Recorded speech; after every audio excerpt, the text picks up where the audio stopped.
सैनी पहली बहस पहली खबर में आपका स्वागत है। बात होगी पचमढ़ी के चिंतन मंथन शिविर की। लगातार हम भी बने रहे, लेकिन देखा कि शिवराज पचमढ़ी में बहुत कुछ मैसेज देने में कामयाब रहे हैं। बहुत ही संयम, धैर्य और सहजता के साथ उन्होंने ये बता दिया कि इस चिंतन शिविर में चिंता विकास के कामों की है। चिंता इस बात की है कि तमाम जो मंत्री है, हमारे कैबिनेट के लोग, वो कैसे जनता के बीच में जाए, काम करे।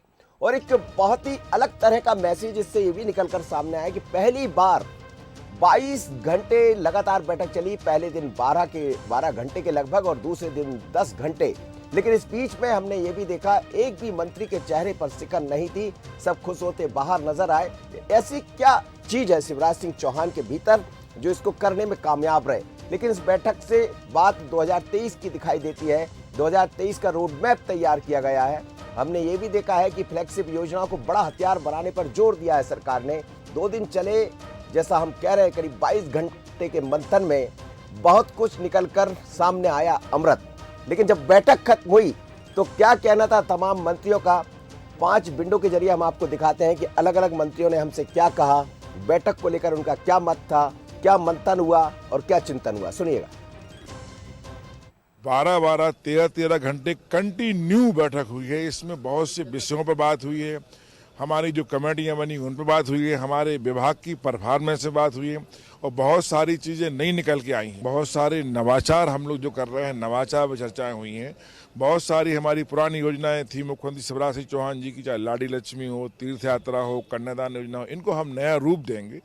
और न केवल नया रूप देंगे बल्कि हम मुख्यमंत्री चाहते हैं कि इन योजना का लाभ अब नए सिरे से लोगों को मिलना शुरू हो। मंथन हुआ, उसका जो मक्खन निकला वो राज्य की प्रगति के काम, हमारे सारे राज्य की कार्य प्रणाली के सुधार में बहुत बड़ा योगदान करेगा। अनेकों विषयों पर चर्चा हुई, जिसमें सरकार की सामाजिक सुरक्षा से संबंधित योजनाएं, हम सस्ती रेत कैसे उपलब्ध करा सकते हैं, प्रधानमंत्री आवासों के लिए भी चर्चा है। अनेकों प्रकार की चर्चाएं हुई। मध्य प्रदेश का विकास और प्रगति की एक नई बुनियाद, एक नया ढांचा, नया चिंतन और मनन के साथ एक अमृत निकला है।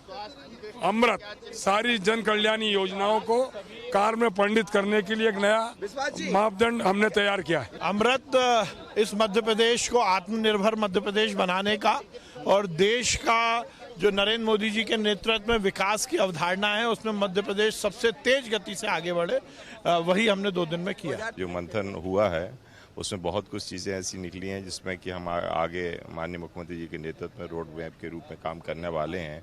और मैं ये मानता हूँ कि इससे बहुत अच्छा चिंतन हुआ है और वो निश्चित रूप से मैं ये मानता हूँ निश्चित रूप से ये हमें जनता के लाभ के लिए जो भी हम लोग बेस्ट कर सकते हैं और उनको हम कैसे उनको क्रियान्वित कर पाएंगे, उस सब पे हम काम करेंगे। तो चलिए, आपने सुना कि अमृत कैसे निकला मंथन के बाद। मेरे साथ 3 मेहमान जुड़ेंगे, उनसे परिचय करा दूं, लेकिन उससे पहले मैं आपको 2 बातें और सुनाता हूं। डॉक्टर नरोत्तम मिश्रा से हमने बात की है ओवरऑल बैठक को लेकर, और साथ ही अरविंद भदौरिया से बात की। तो बैठक का सार आपको नजर आ जाएगा, ये भी सुन लीजिए जरा। डॉक्टर नरोत्तम मिश्रा मध्य प्रदेश के गृह एवं जेल मंत्री है, सरकार के प्रवक्ता है। क्या कह रहे हैं हमसे बात के दौरान, ये सुनिएगा, और फिर अरविंद भदौरिया को भी सुनाते हैं, फिर आगे बढ़ते हैं। सुनिए। बैठक खत्म हुई है, लेकिन 2 दिन तक चली 22 घंटे की बैठक के बाद सर किस तरह का अमृत निकला, ओवरऑल क्या क्या निकल कर आया। जैसे आपने कहा कि प्रभारी मंत्री ने आपको सब बता ही दिया है, और उसके बाद में प्रभारी मंत्रियों का सामंजस्य के साथ सबको साथ लेकर आगे बढ़ना। जैसा आपने कहा भी जाता है कि पथ का अंतिम लक्ष्य नहीं है सिंहासन चढ़ते जाना, सब समाज को लिए साथ में आगे है बढ़ते जाना। कितने प्रस्ताव सर इसमें सामने आए बड़े महत्वपूर्ण, जिन्हें हम 14 विभागों के 14 जो मंत्रिमंडल का समूह था, 14 विभागों का हुआ। और क्या कुछ नया दिखाई देने वाला है? जैसे आपने कहा कि अप्रैल सप्ताह के बाद, अप्रैल माह से आपको सब धरातल पे दिखाई देने लगेगा। अप्रैल में पूरी सरकार आपको काशी विश्वनाथ जाती दिखेगी, पूरी सरकार रेल में होगी और हमारे लोग प्लेन में होंगे, आम जनता। 2023 का आगाज बारे में 23 के ध्यान में रख के हम कभी राजनीति नहीं करते हैं। चुनाव जनता हमें जो आशीर्वाद देती है, जनता जिताती है, हम जनता की सेवा करने को उद्देश्य मानते हैं। राजनीतिक चर्चा हुई है तो जाहिर सी बात है रणनीति तो 2023 की बनी हुई। नहीं, 2023 का कुछ नहीं। आपने क्या प्रस्ताव राजनीतिक कुछ अपना सुझाव दिया? सभी के सुझाव विकास से जुड़े हुए थे। चलिए, डॉक्टर नरोत्तम मिश्रा है कह रहे हैं कि सभी के सुझाव विकास से जुड़े हुए थे, लेकिन बड़ी बात यह है कि अगले ही महीने सब कुछ दिखाई देने वाला अप्रैल से, जब आम जनता हवाई प्लेन में जाते आपको नजर आएगी, कुछ लोग तीर्थ दर्शन करते हुए नजर आएंगे, सरकार की जो योजना है वो सड़क पर दिखाई देती हुई नजर आएंगी। ओवरऑल हम माने तो एक रणनीति के साथ भारतीय जनता पार्टी सत्ता, संगठन, प्रभारी मंत्री का कार्यकर्ताओं से समन्वय, इसके साथ आगे बढ़ना है, जैसा डॉक्टर नरोत्तम मिश्रा ने कहा। लेकिन 22 घंटे चली ये बैठक आज समाप्त हो गई है और उसके बाद ये कहा जा सकता है, जैसा कह रहे हैं मंत्री लोग, कि मंथन से अमृत लेकर जा रहे हैं। आशीष खरे के साथ मनोज सैनी, पचमढ़ी। चलिए, अब ये आप देख रहे थे, अरविंद भदौरिया को सुन लेते। जो मंथन हुआ, कितना अमृत निकल लौट रहे? मेरे जीवन में बहुत महत्वपूर्ण बैठक रही है। मैं लंबे समय से राजनीतिक क्षेत्र में हूँ, लेकिन बड़ी व्यवस्थित, बहुत महत्वपूर्ण बैठक। 22 घंटे लगातार हम लोग लगभग बैठते रहे, यानी कल रात के 10 बजे तक हम लोग बैठे। इसलिए लोक कल्याणकारी योजनाओं को ठीक से व्यवस्थित जनता के पास पहुँच जाए और व्यवस्थित ढंग से कैसे हम उनका हित कर सकते हैं, विकास के किस प्रकार से योजना कर सकते हैं, पॉइंटेड विकास, जो छूट गए हिस्से उन सब में भी कैसे हो सकते हैं। ऐसे सहकारिता के माध्यम से भी हमने कई प्रकार की योजनाएं गरीब किसानों के कल्याण के लिए बनाई। राजनीतिक चर्चा थी अंतिम दौर में, किस तरह के सुझाव आप लोग ने दिए? 2023 का रोड मैप तैयार है।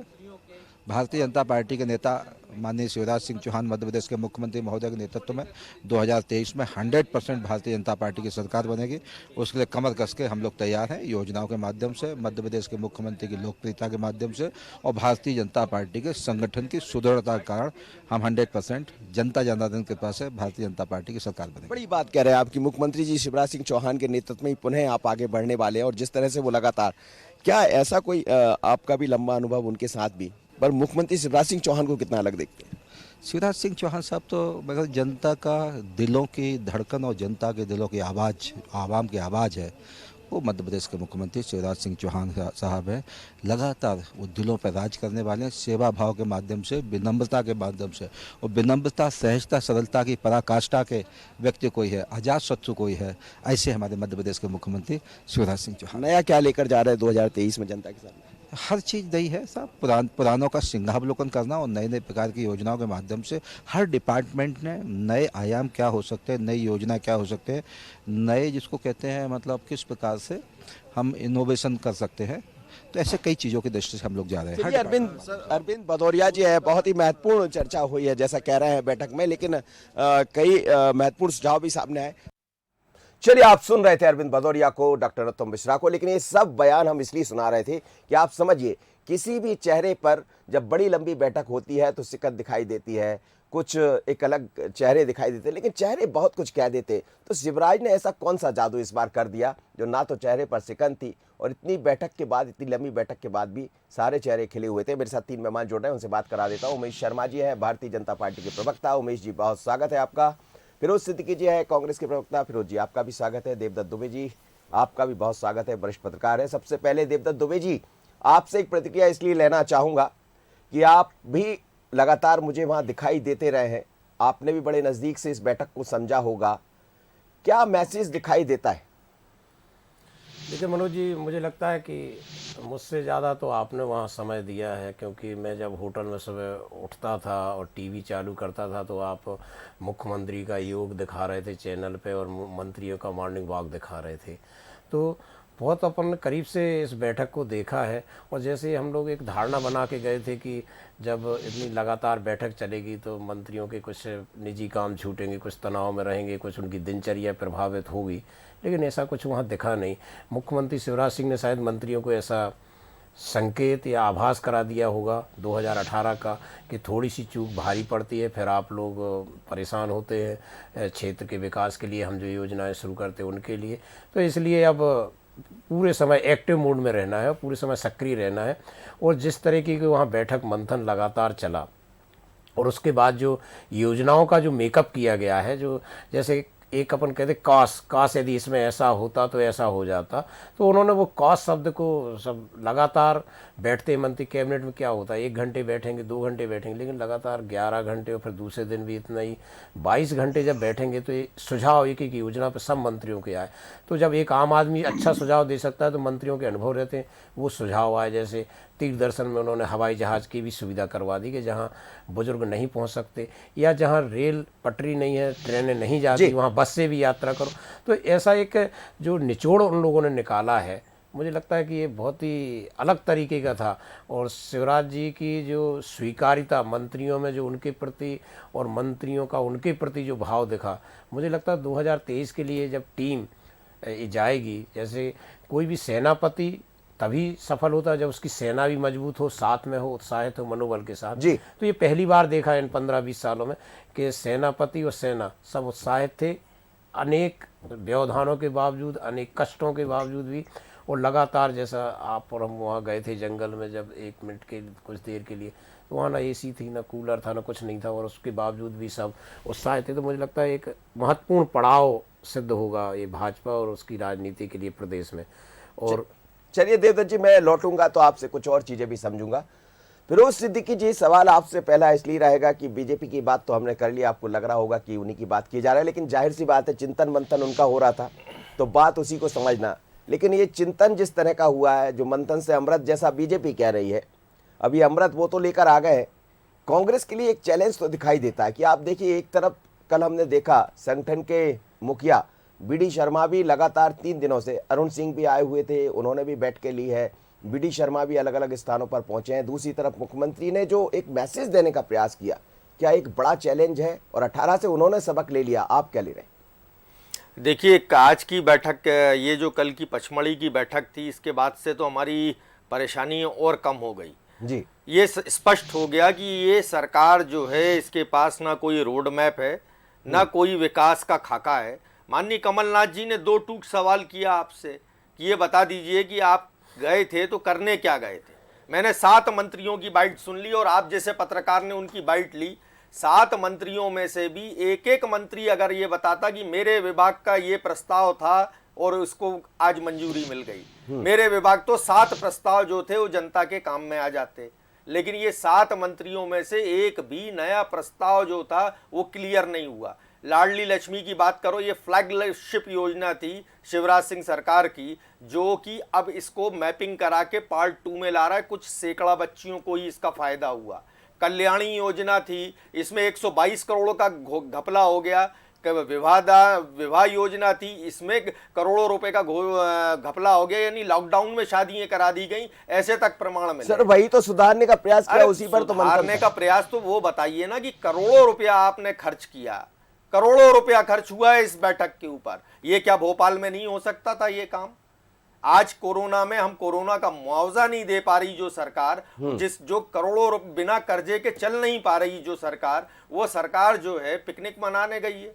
ये तो बड़ा अजीब बात है। हम अगर करोड़ों रुपए खर्च करके आपने बैठक की है तो हम तो सवाल पूछेंगे कि आप तो बताओ 2 टूक शब्दों में कि आपने क्या किया, जनता के लिए क्या निकल के आया, आप तो 2 टूक शब्दों में बताइए। ये सारी योजनाएं पुरानी है और अगर आपने इसको वापस चालू किए तो एक एडमिनिस्ट्रेटिव ऑर्डर से चालू हो जाती हैं ये योजनाएं। इसके लिए कोई लंबी चौड़ी बैठक चलिए, जनता तो से क्या मुझे ये निकल कर लगता आया? है कि अब हमारा 23 का रास्ता बहुत आसान है। जी। जब हमने देख लिया कि जिस सरकार के, जिस सूबे के मंत्रियों की ये स्थिति है कि वो अपने विभाग की एक चीज नहीं बता पा रहा है। मैं एक ही बता देता हूं, विश्वास सारंग जी के 1987 का जो है सिविल सर्विस रूल बना हुआ है डॉक्टरों का, जिसकी लंबे समय से मांग हो रही है कि इसको रिवाइज किया जाए। आज उसी को रिवाइज करा लेते वो।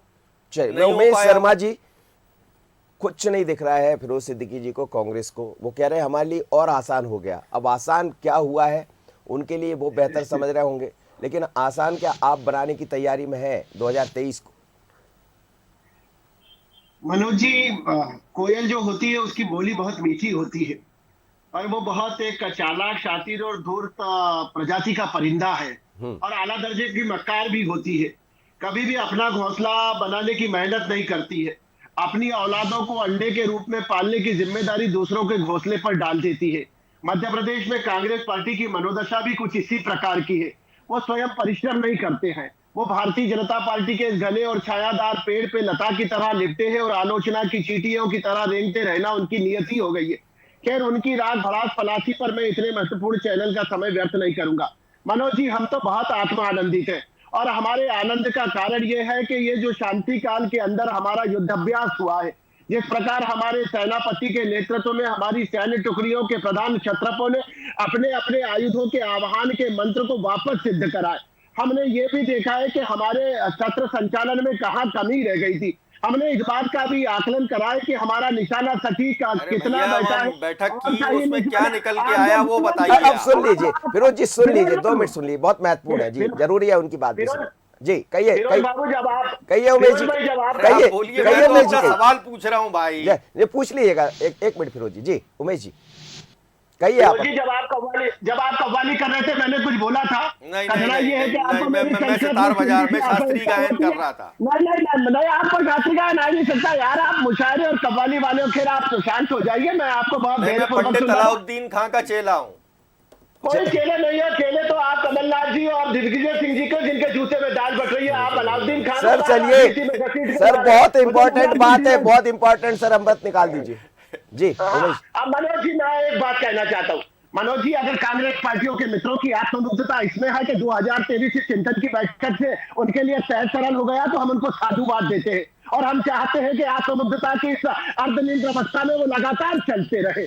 कांग्रेस पार्टी की कठिनाई ये है मनोज जी कि एक उन्होंने दर्जन पद पर खंभा पकड़ लिया है। मध्य प्रदेश की आधी कांग्रेस तो वहां मन्नत के डोरे बांधने जा रही है और आधी कांग्रेस वहां शिकायत का श्रीफल चढ़ाने जा रही है। अब पचमढ़ी चिंतन की बैठक की बात, मनोज जी, जो मुख्यमंत्री जी की पूर्ववर्ती योजना थी उनका अवलोकन करा गया, उनका लक्ष्य हमने कितना प्राप्त कर लिया उसका आकलन करा गया, उस लक्ष्य प्राप्ति में क्या दुविधाएं आई है, क्या कठिनाई आई है उसका विश्लेषण करा गया, उन कठिनाइयों को, उन न्यूनता को कैसे समाप्त किया जाता है इसके बारे में विशद विचार करा गया। नई कार्य योजनाओं पर कैसे काम किया जा सकता है, एक नया रोड मैप कैसे तैयार किया जा सकता है जिससे मध्य प्रदेश के अंदर लोक कल्याणकारी और जनहितैषी शासन की स्थापना करी जाए। तो मुझे लग रहा है कि मुख्यमंत्री के नेतृत्व में ये जो शांति काल का युद्धाभ्यास था मनोज जी, वो सेना बहुत अच्छी होती है कि जो शांति काल में युद्धाभ्यास करती है। जो लोग शांति काल में पसीना बहाते हैं उनको युद्ध काल के अंदर बहुत ज्यादा खून बहाना नहीं पड़ता है। चलिए सर, मुझे लगता है कि जी तो मनोज जी, बाकी का तो मुझे लग रहा है कि रोड मैप सारे समाचार पत्रों में छपा है। जिस तरह से आने वाले 18 अप्रैल से हम लोग धरातल पर दिखाई देंगे, चाहे लाडली लक्ष्मी हो, चाहे मुख्यमंत्री। अभी तक हवा में थे। मैं केवल एक मनोज जी महत्वपूर्ण बात बता, अरे भाई अभी तक हवा में थे, 18 से धरातल में आएंगे, शुभकामनाएं। का जो विषय आया, जो सीएम राइन स्कूल का विषय आया, ये क्रांतिकारी कदम हो रहा है। आप देखिए कि मुख्यमंत्री की संवेदनशीलता देखिए कि केवल मनुष्यों पर नहीं, जानवरों के लिए। मैं लौट रहा हूँ सर, समय कम है सर, चूंकि बात सबने वही कही जी। आनंद का विषय है हमारे लिए। देवदत्त दुबे जी, और क्या कुछ चीजें नजर आ रही, जैसे कांग्रेस ये कह रही है कि हमें कुछ भी नहीं दिखा, आपको क्या क्या दिखा, क्या खास जो अलग था वो? कभी कई चीजें, कई बार जब हम पत्रकारिता करते हैं, मैदान में होते हैं, तो बहुत अलग चीजें भी देखते हैं। कुछ ऐसी चीज नजर आ रही है जिसमें अनुशासन दिखा हो? क्योंकि मुझे तो दिखा कि एक अलग तरह का अनुशासन वहां पर नजर आ रहा था, ये पहली बार था। क्या कुछ है और कांग्रेस को क्या सिर्फ यही दिखाई दे रहा है? देखिए, जब मुखिया अनुशासन में रहता है और निर्देश देता है तो उसका असर होता है। ये हमने पचमढ़ी में देखा कि वो बस से गए तो वरिष्ठ मंत्री भी सब बस में, और बस में भी हंसते हुए, जो आपने पहले भी फुटेज हम लोगों को दिखाए थे या जनता को दिखाए थे। लेकिन मैंने और भी देखा कि जिस होटल में मंत्री लोग ठहरे थे वहाँ केवल उनको ये कहा गया था कि इनको केवल चाय और पानी मिलेगा यहाँ, और कुछ नहीं मिलेगा, बाकी नाश्ता, लंच, डिनर सब जो बैठक स्थल जंगल में थी वहाँ मिलेगा। तो जब कुछ पत्रकारों ने वहाँ पता किया कि आखिर इसमें सच्चाई कितनी है, तो देखा कि सुबह के लिए आर्डर जो शाम को बुक कराए काउंटर पे, तो किसी ने नींबू पानी, किसी ने गुड़ और घी, उषा ठाकुर का देखा कि गुड़ और घी, किसी ने नींबू पानी, किसी ने चाय। और जो सुबह से उनको जगाने का क्रम था कि आप सुबह उठिए, योग करिए, वो करिए, और 9 बजे वहाँ पहुँचने का होता था। तो एक दिन जगा दिया वो सुबह 4 बजे से, तो फिर एक मंत्री थी यशोधरा, जिन्होंने निर्देश दिए थे कि 7 बजे जगाना मुझे कॉल करके, मैं 9 बजे समय पे पहुंच जाऊंगी वहाँ बैठक स्थल पर। जी। तो एक सूत्र में परोना किसी मुख्यमंत्री के लिए मंत्रियों को उनकी दिनचर्या एक सी करना सबकी कि जो जिनकी अलग अलग दिनचर्या रहती, तो मुझे लगता है कि ये मंत्रियों को भी आभास हो गया था कि इसके अलावा कोई विकल्प नहीं है, कि जब हम एकजुट रहेंगे, जब तभी 23 फतह करेंगे और अनुशासन में रहेंगे, तब हम लोगों को चलिए सर, आपने काम की बात कह दी और ये बहुत महत्वपूर्ण है कि वहां रहते हुए जब देखा और यही सब करने जाते हैं, अपने अपने तरीके से लोग समझते हैं कि बैठक को कैसे देखा जाए।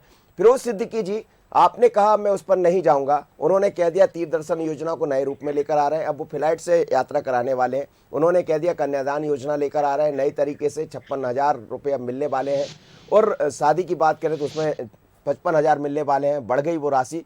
लेकिन कुछ ना कुछ तो समझना पड़ेगा कांग्रेस को, यदि इतनी एक्टिवनेस है तो दिखाना तो पड़ेगा कुछ तो। जी, जो चीज पहले से चली आ रही है योजनाएं जिनमें बड़े बड़े घपले हुए हैं, घपलों पे तो बात की नहीं सर। सर घपले तो आपने भी देखा नहीं, कि पूर्व की सरकारों में कितने घपले हुए। सर घपलों पर जाएंगे तो विवाद नहीं, विवाद का सवाल नहीं है। जो चीज सामने आई है जी, अरे जो चीज सामने आई है, अरे भैया आपके डब्बे में कुछ नहीं है, अरे आपके डब्बे में कुछ नहीं है, बिला वजह बजाओ मत, आपके डब्बे में कुछ नहीं है, आप पिकनिक करके आए हो वहां, बिना बात के बात नहीं करो ना, आपने कुछ बताया ही नहीं हमको, हम तो लगे थे। आप ये बताइए 51,000 रुपए कमलनाथ जी करके गए थे कन्यादान विवाह योजना में, क्या हुआ उसको, क्यों वापस 27,000 किया गया, और आप वापस 51,000 कर रहे हैं उसको। एक बात। दूसरी बात, ये कल्याणी योजना का बताया हमने, लाडली लक्ष्मी का बताया, जिस तरीके से योजनाओं में घपले हुए, उन घपलों की जांच भी कराती सरकार। तो सर कांग्रेस क्या इसी लाइन पर चलेगी? फिरोज सिद्दीकी जी, कांग्रेस की लाइन क्या, ये बता दीजिए। कांग्रेस की लाइन ये है कि जनता के लिए क्या निकला, हमको वो सुनना है ना। आपने करोड़ों रुपया खर्च किया, नहीं तो ऐसा कौन सा काम था, बताएंगे जनता को, ऐसा कौन सा काम था जो भोपाल में नहीं हो सकता था, आप वहां जाके गए। अगर आज सरकार ये कहती कि हाँ हमारे जितने लंबित प्रस्ताव थे, हर विभाग के सारे प्रस्तावों को मंजूरी दे दी हमने, सारे प्रस्तावों पे काम हो गया। अरे यही अभी आप 4 दिन पहले आप भारतीय जनता पार्टी की सरकार जो थी, फ्लोर पे बहस नहीं करा पाई, बजट पर चर्चा नहीं कराई, आप झूठ बोल के भाग लिए वहां से कि हमारी लीडर ऑफ अपोजिशन से बात हो गई। तो आप जब आपकी ये स्थिति है सरकार की, तो हमारे लिए तो बहुत अच्छा। और उमेश शर्मा जी, एक मिनट मनोज जी, इस बैठक में एक चीज बहुत अच्छी निकली, जो देवदत्त दुबे जी ने भी कही कि झगड़ा नहीं हुआ इनका कैबिनेट में, वरना झगड़ा होते ही एक जाता है संगठन मंत्री के पास, एक जाता है एक महाराज को फोन लगाता है, एक जाता है ग्वालियर जाता है। अब आप समझ लीजिए, ये बड़ी बात उमेश शर्मा जी। और अब हमें शिवराज सरकार सब जगह देखने मिलेगी। अब सिंधिया सरकार जो है पूरी तरह विलुप्त हो गई है, मतलब ग्वालियर चंबल में भी अब सिंधिया सरकार नहीं देखने मिलेगी। शिवराज की सरकार तो है ही ना। उमेश जी अंतिम प्रतिक्रिया स्वीकार कर लिया उन्होंने बहुत कुछ। मनोज जी, कांग्रेस पार्टी के मित्रों को सैल्यूट है, क्या आनंद के साथ कांग्रेस पार्टी के चाहे बड़े नेता हो या प्रवक्ता हो, मुझे लग रहा है कि इनकी जो राजनीतिक गति है ये इनको संगति प्रदान करेगी। हमको कुछ बहुत ज्यादा करने की आवश्यकता नहीं है। मुझे लग रहा है कि धरातल पे उतरो, धरातल पर कांग्रेस पार्टी को मैदान में संघर्ष करने की आवश्यकता है। ये ट्विटर के पिंजरे में टांगड़े पसार के सरकारें बनने वाली नहीं है, और सोशल मीडिया भड़ास पलासी का तो इससे सरकारें बनने वाली नहीं है। सरकार को बनाने के लिए पसीना बहाना पड़ेगा। आप सभी मेहमानों को बहुत बहुत धन्यवाद, उमेश जी, फिरोज जी और देवदत्त दुबे जी। लेकिन मंथन से जो अमृत निकल कर आया है, जैसा सरकार का कहना है, मंत्रियों का कहना है, ये तो जाहिर कर रहा है कि शिवराज सिंह चौहान अपने लोगों को ये बताने में कामयाब रहे हैं कि हमें किस तरीके से आगे बढ़ना है। और 12-12 घंटे यदि लगातार एक दिन में बैठक हुई है, कुल मिलाकर 22 घंटे, तो मंत्रियों को भी समझ आ गया है कि चलना शिवराज के साथ ही है, और शिवराज के साथ चलना है तो फिर बहुत कुछ चीज़ें बदलना पड़ेगी। शायद वो भी ये मैसेज देने में कामयाब रहे, और इस मैसेज को लेने में मंत्री भी दिखाई दे, क्योंकि चेहरे पर खुशी थी, कोई नाराज़गी नहीं थी। यही पहली बहस पहली खबर में इतना ही। मुझे दीजिए इजाज़त, बने रहिए वंश न्यूज़ पर। नमस्कार।